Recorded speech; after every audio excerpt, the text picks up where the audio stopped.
All right, good afternoon. This is Larry. Hey, I thought I'd make a video about how to properly keep a deer off the head. That's something you kind of need to know if you're, going to hunt out of state, because like we talked about, you can't really bring the intact head in with the spinal fluid and the brain due to diseases and border checks. So if you're going to mount the deer, you're going to have to keep it off the head. And generally, hopefully there's somebody in camp that knows how to do it, but there may be a point in time where you got to do it on your own. So I want to kind of show you how to do it. It is going to be a little bit longer video because it does take some time, but I'm going to skin out this little forked horn here.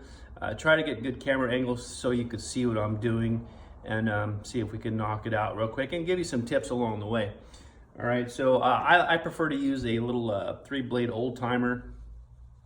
Nothing special, just a cheap knife. I don't like big, cumbersome hunting knives. A lot of guys use scalpels. That's fine. Scalpels perfectly fine. You do have to be careful with scalpels or Havalons, because they're too sharp almost to where if you're not careful, you can make a mistake and cut a big hole in the hide. Now, cutting holes in the hide, the taxidermist could fix, but anything that needs to be fixed is the potential for problems in the mount, especially around the thin skin or on the facial area. So you definitely want to take your time and try not to make any mistakes. They can be fixed, but you don't want anything fixed that could have been avoided, because sometimes it'll show in the mount. Even as doesn't matter how good the taxidermist is, some things you just cannot fix depending on where they're at, fixed properly. So without further ado, I'll go ahead and get started. What I like to do is start with the mouth. So this deer was frozen. He's pretty much unfroze now, but he's still kind of rough. But I like to grab the bottom lip and just start working my way around. And you're gonna work close to the bone. All right, so staying close to the bone so that you don't cut any holes in the skin. And just really work the knife off the bone until you start peeling that layer back.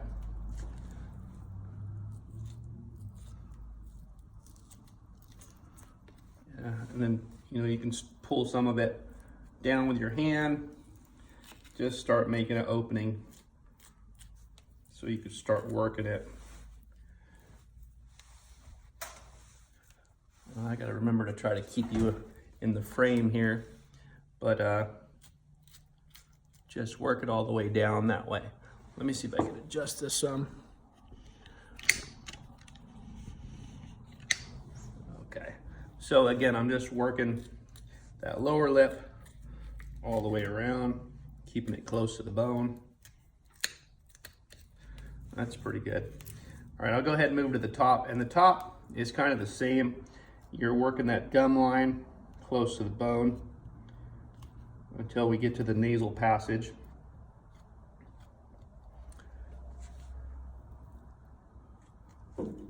And you're just peeling that back, creating some space. Work it all the way around the gum line. Staying close to the bone. Never work the tip of the knife towards the skin. Always work it towards the bone so that you don't cut any holes at this point. Okay. So as you can see here, I've got the nasal nose pad kind of pulled back, and that's somewhere you want to be careful not to cut holes in the nose pad. And so just pull it back, cut close to the cartilage, staying close to the soft cartilage and bone. And you'll have extra material there that the taxidermist can later remove, but it's always better to have extra material than not enough. Okay, so basically at this point I've exposed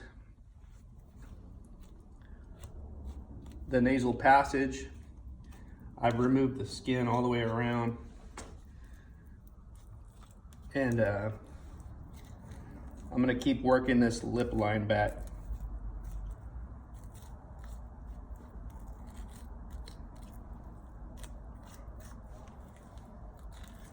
And obviously at the pace I'm working, I've done this I mean literally hundreds of times.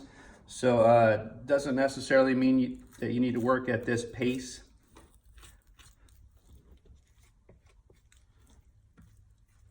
I like to do it on top of a towel to absorb any blood that comes out. And this one has a lot of blood, just the way it was set. And I try not to make too much of a mess. Not to transfer blood in other places. Not too bad on a deer, but you talk about like if you're skinning out like a white sheep head or something, any place there's blood can become problematic and stained, so I just try not to transfer blood around. Okay, so now I've got that whole front of that deer exposed. Pretty much almost all the way back to where the back of the mouth basically ends. So I've skinned all the way to the back of his mouth on both sides. Okay. All right, so what I'm gonna do is, again, I don't like to transfer blood on the horns. I'm gonna be holding the horns. I'm gonna wash the blood off my hands real quick. Just give me a sec.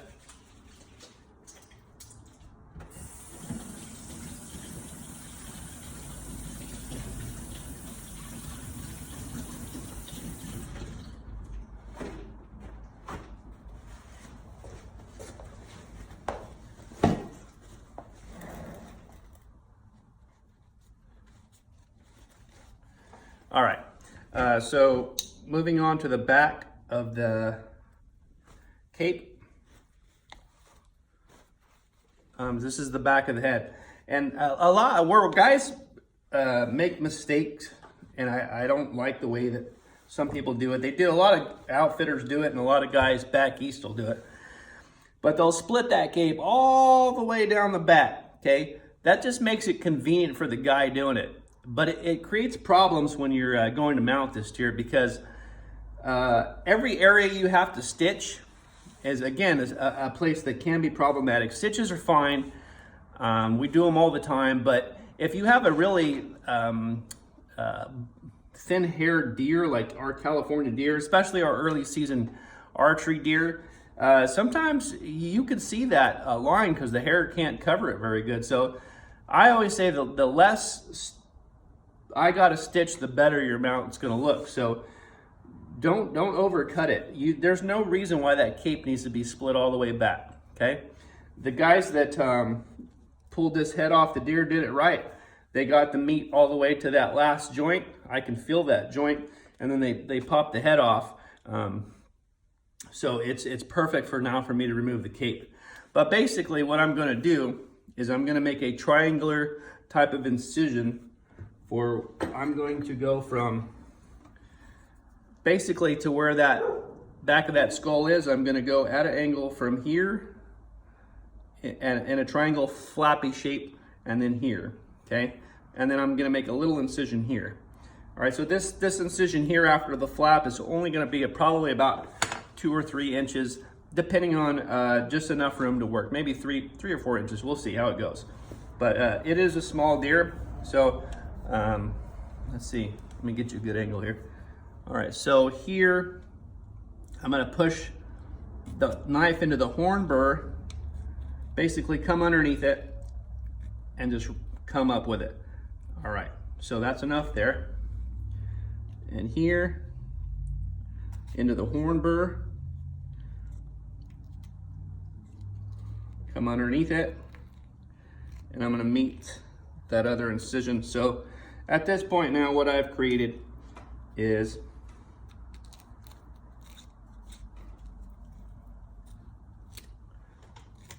basically a triangular flap.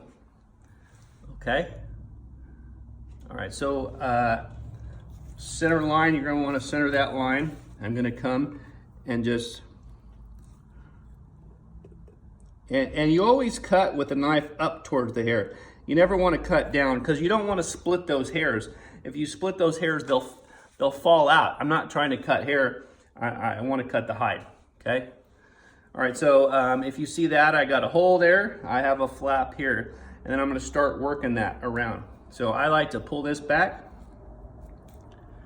and start giving me some room. I'm going to detach the ligaments that hold the ears together, or the ear canal and all that. All right, I'm losing my towel here. Okay, so if you could see that, basically I'm pulling that ear back. All right, so this ear is detached, and then what I want to do is get in by that horn burr, and as long as I split it all the way up, so it's split all the way up, that piece that I cut, I'm going to grab this skin and pull it away. All right. And so you could see there, I've kind of started to pull it away. Sometimes it's tough, sometimes it comes out, but what I could do is a little relief cut along the way, and you go up towards the burr and give yourself some room to work. Okay. So up towards the burr. All right.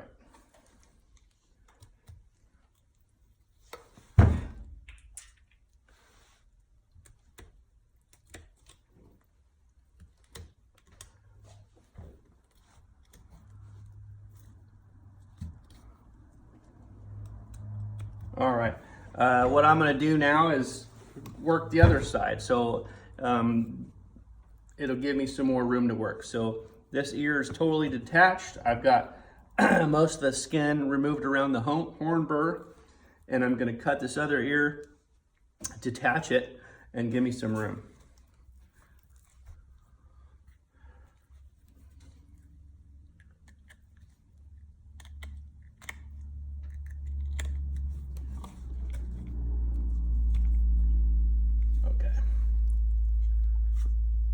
So by pulling the ear back and basically just cut down towards the base of the skull and give yourself some room, open up that flap.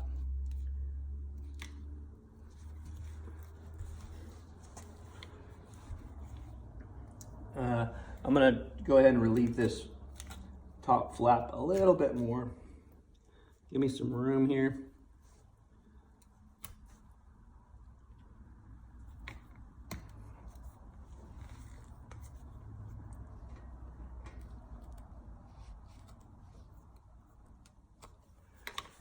All right, and a lot of times you can just pull on that flap and it'll detach totally from that horn burr.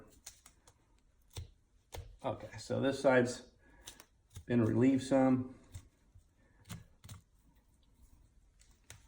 Sometimes you gotta give yourself some room to work, but always cut up towards the horn burr and should be good.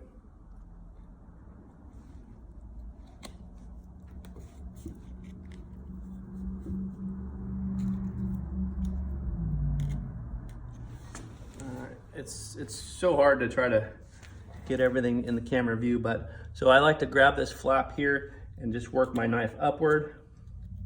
Just be careful not to cut any holes there. Sometimes you gotta give yourself some relief, cut down, but just work that knife up.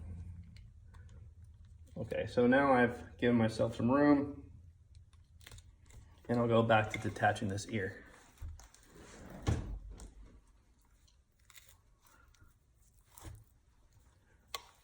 And I like to get leverage underneath the ear, pull back. All right. And always work your knife towards the meat, not towards the hide, to keep yourself from cutting the hide.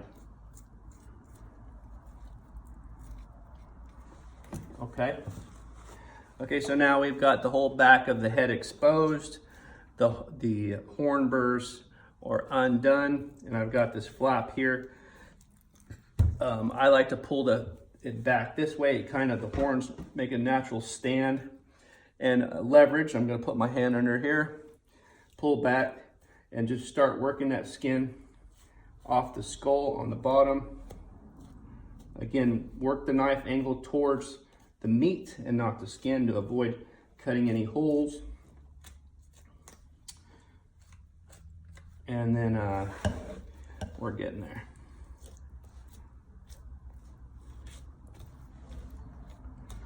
So I've already, you guys saw me, I started with the jaw and the teeth. So this part's already detached from the jaw there.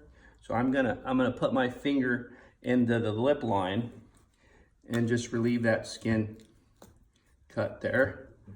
Okay, so basically the whole front of the face is, the bottom of the face is detached.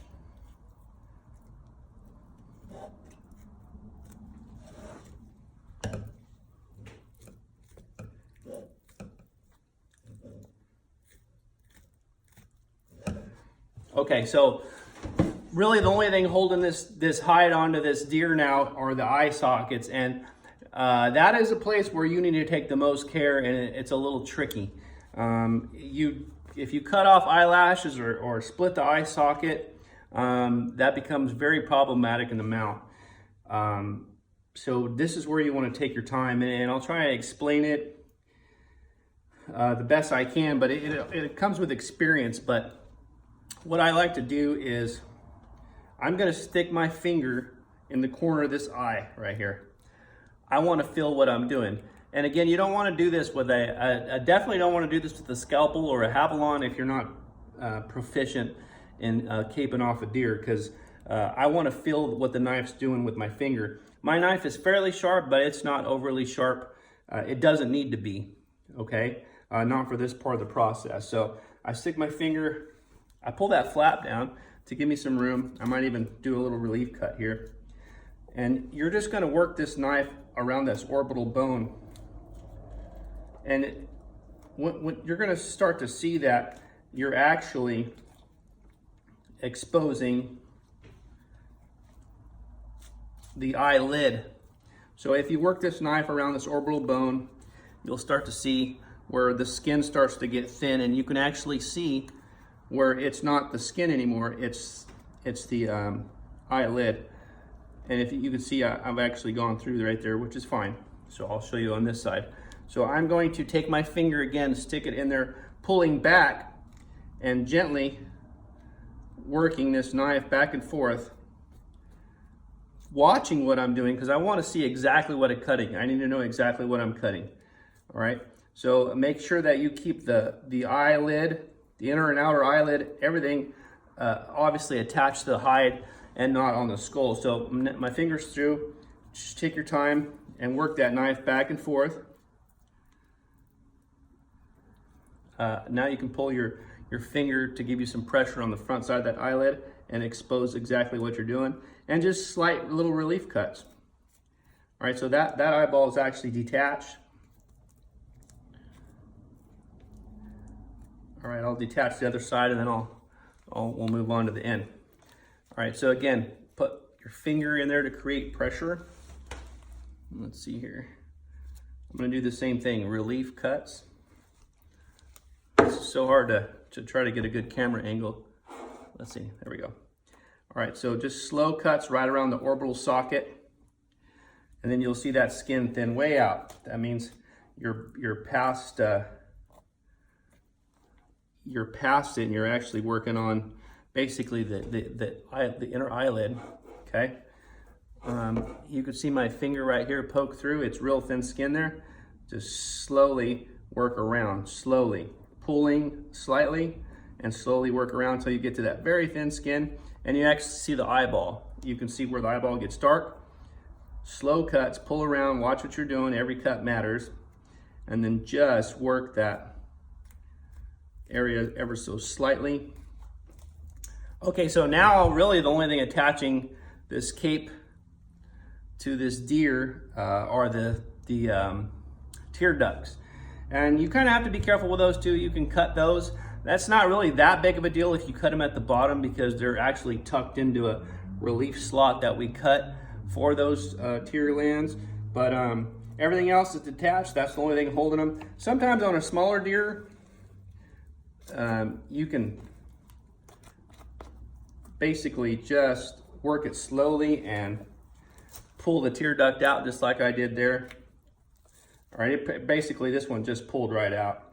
On the bigger deer, sometimes it's not as easy, and you have to actually just keep cutting close to the bone to relieve that skin off there. All right, so that side's off. That exposes just this one. All right, and again, if it's a bigger deer, you're just gonna have to keep cutting relief cuts. A lot of times you'll get stuff in there like, basically, it's like an eye booger, but it gets really, really solid. And when it's in there, it's very easy to cut through the skin there. So you kind of have to be careful in that aspect too. But okay, like I said, small deer, pretty easy. Just make a bunch of, get it close, and then basically it'll rip out. Okay, so that's it. I pretty much have caped off a deer just like you would if you were trying to bring your head back out of state. Again, if you're in California, I'd let the taxidermist do it. But if you're shooting small deer and you're not planning on mounting, then that's the perfect time to experiment and try to hone your skills in skinning. If you want to be good, then I always volunteer usually to cape people's stuff off in camp when I was first starting out, just so that you get experience. Especially if it's not something that's going to be mounted, then you can become proficient in the caping off process without any hassle. So at this point, basically, again, it's all done. I've made a angled incision from the horn burst to the center of the neck, and then a small, probably 3-inch incision from that triangle flap down to the bottom, and that's all I need to relieve to get that head out. So don't cut it all the way back down the back. It doesn't need to be done. I will basically, that part's done. What you're gonna do is, if you get home and you're gonna put this in the freezer till you could get to a taxidermist, sometimes they stay in the taxidermist freezer for quite some time, so you wanna protect your mount. So what we do as taxidermists, generally, when we're putting a cape away in the freezer, you know freezer burn can occur, and we don't want it to occur in the sensitive areas such as the face and ears and whatnot. So what we do, let's see if I can get a good angle on this.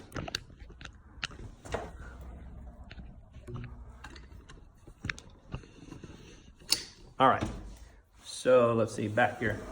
All right, so what we do is you pull the ears in back towards the neck, then you flap the head over, and basically you're gonna roll this up just like this with all the sensitive parts inside the roll, the head, the face, and the ears, all right? And you'll pack it that way, and then put it in your freezer until you can get it to the taxidermist. Now, if you're out in the field, you might wanna let that head cool down, the skin cool down if it's hot out there. You don't want it to get wet, so don't just throw it in the bottom of an ice chest with water. I recommend putting it in a, what I use is basically the quarter bags. I usually put all my capes in quarter bags when I'm out in the field, and that way it absorbs any blood that may still be left in the cape. So I put it in a quarter bag, then I'll put it in a trash bag, maybe even 2 trash bags, bag it up real tight, and then put it in the ice chest. You don't want it, like I said, on full on saturated in the water, but put it on top where it's not going to get wet, and it'll stay that way for quite some time. So basically, that's how you cape off a deer head. I know it's a long video, but if you're going to do it, you need to know how to do it and do it right so you don't mess up the mount. All right, thanks.